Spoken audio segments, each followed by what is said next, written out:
কিয়ামতের দিন আমরা বলবো, আল্লাহ আমার আমল দিয়ে জান্নাত চাই না, আমি তোমার দয়া দিয়ে জান্নাত চাই। তোমার দয়া ছাড়া আমার কোনো উপায় নাই।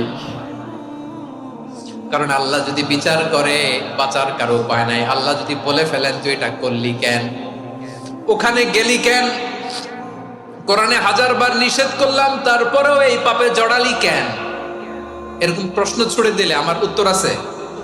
বাঁচার কোনো উপায় আছে? ও আমার কলিজার টুকরা ভাইয়েরা, মাথাটাকে নিচু করে জীবনের সব গুনার ফিরিস্তিগুলো একটা একটা করে স্বীকার করে আল্লাহরে বলেন, আল্লাহ আমি পাপী, আল্লাহ আমার চেয়ে বড় পাপী এই দুনিয়াতে কেউ নাই, আকাশের নিচে জমিনের উপরে আমার চেয়ে বড় পাপী কেউ নাই। একটা একটা করে আল্লাহ স্বীকার করি আমি পাপী, সব পাপের স্বীকৃতি দিলাম। পৃথিবী না জানুক আমি তো জানি, আমি কি পাপ করেছি, হায় আমার পাপের করলে বিচার, বাঁচার আমার নাই উপায়।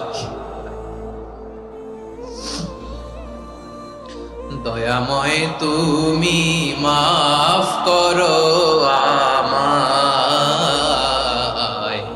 মাফ করো আমায়। আল্লাহ তাআলা যদি দয়া করে আমাদেরকে মাফ না করে, আমাদের বাঁচার কোনো উপায় নাই। আপনি কি ভেবেছেন আপনার নামাজ দিয়ে আপনি জান্নাতে যাবেন? আপনি তাহাজ্জুদ গুজার, সেজদা দিতে দিতে কপালে দাগ ফেলেছেন, এটা আপনারা জান্নাতে নেবে না।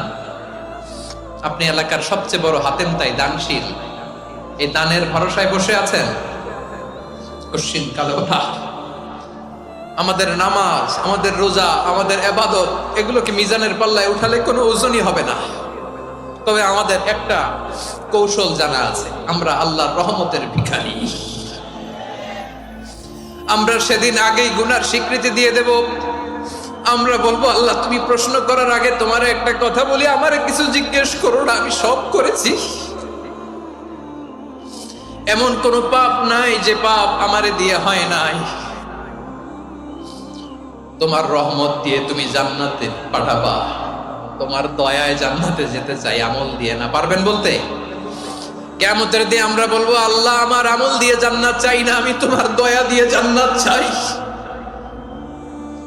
তোমার দয়া ছাড়া আমার কোনো উপায় নাই।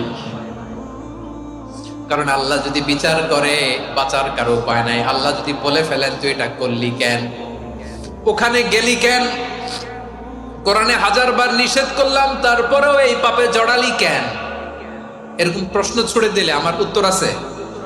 বাঁচার কোনো উপায় আছে? রোজ হাসরে হে আল্লাহ আমার করোনা বিচার, আল্লাহ করোনা বিচার, বিচার চাহি না তব দয়া চাই, এ গুনাহগার করোনা বিচার। আপনার আমল দিয়ে জান্নাতে যাবেন? কি দিয়ে যাবেন? আল্লাহর দয়া দিয়ে। আল্লাহর রহম আর দয়া ছাড়া কেউ জান্নাতের চেহারাও দেখতে পাবে না। আমার প্রিয় ভাইরা, এই দোয়া আল্লাহর কাছে পছন্দনীয় হওয়ার কারণ 3টা। দোয়ার প্রথম অংশে আছে তাওহীদ, আল্লাহর একত্ববাদের ঘোষণা। এই দোয়ার দ্বিতীয় অংশ আছে তাসবিহ, আল্লাহর প্রশংসা সূচক বাণী। এই দোয়ার 3 নাম্বার অংশ পাপের স্বীকৃতি। তাহলে আমরা সবাই গুনাহগার। আমরা আল্লাহর কাছে পাপের স্বীকৃতি দিয়ে বলবো, ও আল্লাহ ইন্নী কুনতু মিনাজ জালিমিন, আমরা জুলুম করেছি, পাপ করেছি, অন্যায় করেছি, আল্লাহ বুঝতে পারি নাই, শয়তানের ওয়াসওয়াসায় পড়ে, বন্ধুর পাল্লায় পড়ে, নফসের খায়েশ মিটাতে যে আল্লাহ করে ফেলেছি। তুমি গুনাহ না মাফ না করলে আমাদের গুনাহ মাফ করার দ্বিতীয় কেউ নাই। ঠিক কিনা বলেন?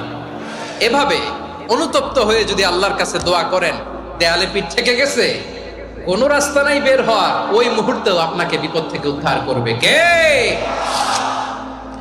বিশ্বনবী চরম বিপদে পড়লে 2টা দোয়া পড়তেন। প্রথম হলো এটা, লা ইলাহা ইল্লা আনতা সুবহানাকা ইন্নী কুনতু কুনতু মিনাল যালিমিন। এই দোয়াটা আমরা বেশি বেশি পড়ব প্রিয় ভাই। রাজি আছেন?